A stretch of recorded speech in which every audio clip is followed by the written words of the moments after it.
हरिओम। सनातन podcast में आपका हार्दिक स्वागत है। हम अपनी रामचरितमानस श्रृंखला को आगे बढ़ाएंगे।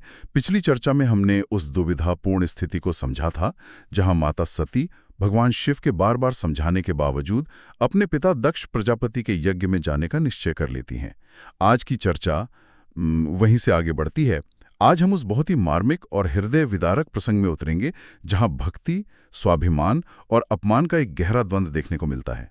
जी, ये प्रसंग मानस के सबसे गहन और भावनात्मक मोड़ों में से एक है।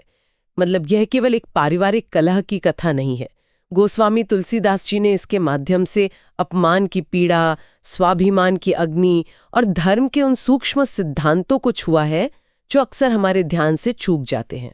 तो चलिए इस यात्रा का आरंभ करते हैं। जब भवानी सती मन में अनेकों आशाएं लिए, शायद कुछ आशंकाएं भी, अपने पिता दक्ष के भव्य यज्ञ मंडप में पहुंची, तो वहां का वातावरण कैसा था?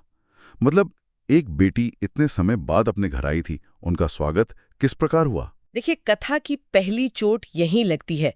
चौपाई कहती है, सती भवन जब गई भवानी, दक्ष त्रास काहू न सम्मानी। अर्थात जब भवानी सती अपने पिता के घर पहुंची तो वहां दक्ष के भय का, एक तरह से आतंक का ऐसा माहौल था कि किसी ने भी आगे बढ़कर उनका आदर सत्कार नहीं किया। किसी ने भी नहीं? अपने ही घर में इस तरह का अजनबीपन? जी, किसी ने उन्हें वो सम्मान नहीं दिया जिसकी वे अधिकारिणी थीं। और वो भी पिता के डर से। ये बात सुनकर ही एक अजीब सी घुटन महसूस होती है। ये तो दक्ष के चरित्र के बारे में बहुत कुछ बताता है कि उसका प्रताप नहीं, उसका आतंक कितना बड़ा था। आपने बिल्कुल सही शब्द का प्रयोग किया, आतंक। ये केवल असहमति नहीं थी, ये एक ऐसा भय था जो रिश्तों की स्वाभाविकता को भी निगल गया था। कल्पना की है उस दृश्य की जहां एक पुत्री अपने ही घर के आंगन में अपरिचितों की भांति खड़ी है और पिता के क्रोध के डर से कोई रिश्तेदार, कोई सेवक, कोई भी उससे बात तक नहीं कर रहा। ये तो अत्यंत दुखद है। क्या उस घोर उपेक्षा के वातावरण में कोई एक भी ऐसा नहीं था जिसके हृदय में सती जी के प्रति स्नेह जागा हो? इस अंधकार में एक स्नेह का दीपक अवश्य था, और वो दीपक माँ का हृदय ही हो सकता है। चौपाई आगे कहती है, सादर भले ही मिली एक माता, केवल एक उनकी माता ही थी जो सारे भयों को, सारे परिणामों की चिंताओं को त्याग कर अपनी पुत्री से बड़े आदर और प्रेम के साथ मिली। हाँ, माँ का स्नेह तो हर भय से ऊपर होता है। बिल्कुल। उन्होंने सती को गले से लगाया होगा, उनका मस्तक चूमा होगा। ये माँ की स्नेह की स्वाभाविकता को दिखाता है। तो उस गहरे अंधेरे में कम से कम माँ के स्नेह का एक दीपक तो था। पर बहनों के बीच के समीकरण अक्सर ज्यादा जटिल होते हैं। उनकी बहनों का व्यवहार कैसा था? यहाँ पर गोस्वामी जी एक बहुत ही सूक्ष्म और मनोवैज्ञानिक पंक्ति लिखते हैं। वो कहते हैं, भगिनिन मिली बहुत मुस्काता। भगिनिन मिली बहुत मुस्काता। जी, उनकी बहनें उनसे मिली तो अवश्य, परंतु बहुत मुस्कुराते हुए। अब इस मुस्कुराहट की व्याख्या देखिए, ये बहुत गहरी बात है। हाँ, ये बहुत दिलचस्प बात है, क्योंकि इस मुस्कुराहट के तो कई अर्थ हो सकते हैं। बिल्कुल।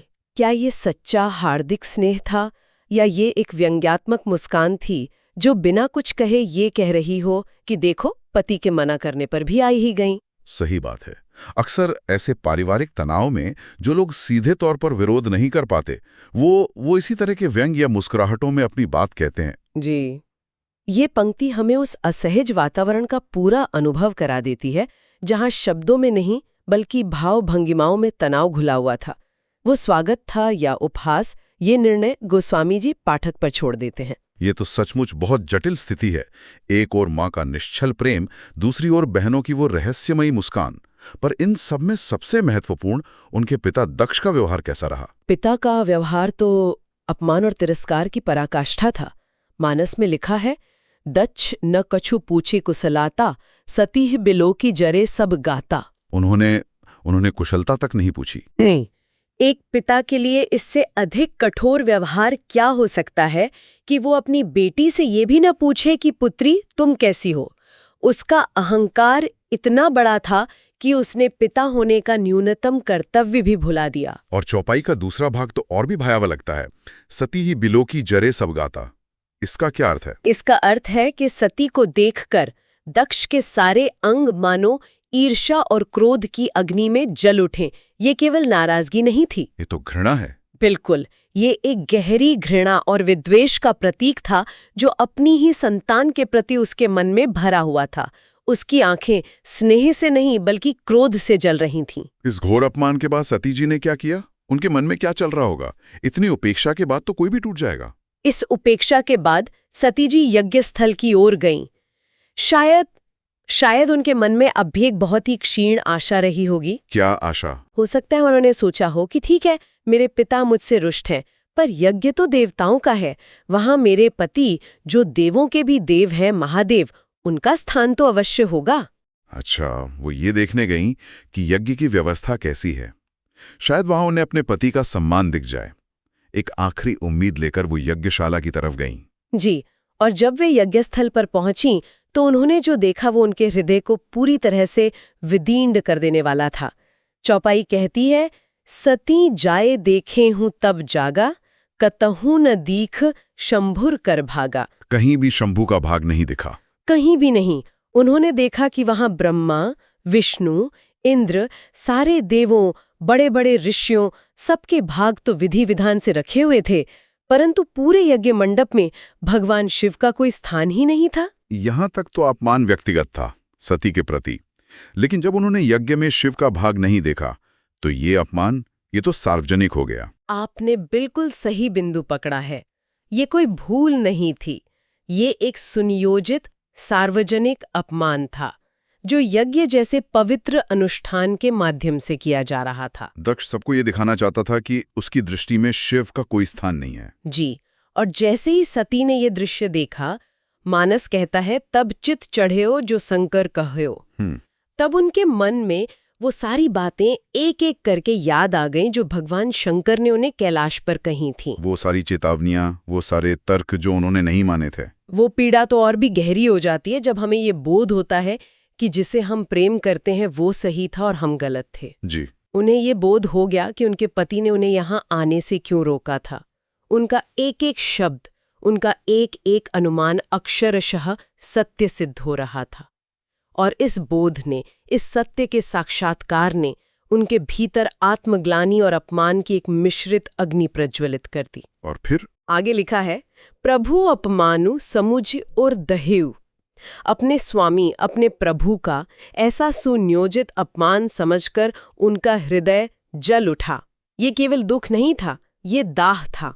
और मानस में इस पीड़ा की तुलना भी की गई है जो स्थिति की गंभीरता को और स्पष्ट करती है। हाँ, और यहाँ गोस्वामी जी एक बहुत ही गहरा मनोवैज्ञानिक सत्य प्रकट करते हैं। वे लिखते हैं, पाछिल दुखु न हृदय अस व्यापा, जस येह भयो महापरितापा। इसका अर्थ क्या हुआ? इसका अर्थ है कि पति को बिना बताए उनकी इच्छा के विरुद्ध आने का जो दुख और अपराध बोध सती के मन में था, जी, वो भी उनके हृदय में उतना नहीं व्यापा जितना महान दुख और संताप अपने पति के इस सार्वजनिक अपमान के कारण इस समय हुआ।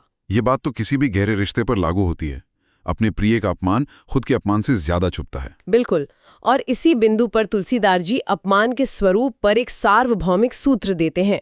वे कहते हैं, यद्यपि जगत दारुण दुख नाना, सबतेन कठिन जाति अवमाना। सबतेन कठिन जाति अवमाना। हाँ। वो कहते हैं कि यद्यपि इस संसार में अनेकों प्रकार के भयानक दुख हैं, रोग का दुख है, वियोग का दुख है, दरिद्रता का दुख है, जी, परंतु इन सब से भी कठिन और असहनीय है जाति अवमाना, अर्थात अपने ही कुल, अपने ही परिवार द्वारा किया गया अपमान। ये एक ऐसा घाव है जो समय के साथ भी नहीं भरता, कभी नहीं भरता, क्योंकि जिनसे हमें प्रेम और सम्मान की सबसे अधिक अपेक्षा होती है, उन्हीं से जब तिरस्कार मिलता है तो वो सीधा आत्मा को घायल कर देता है। और इस गहरे बोध का, इस असहनीय सत्य का सती जी पर क्या प्रभाव पड़ा?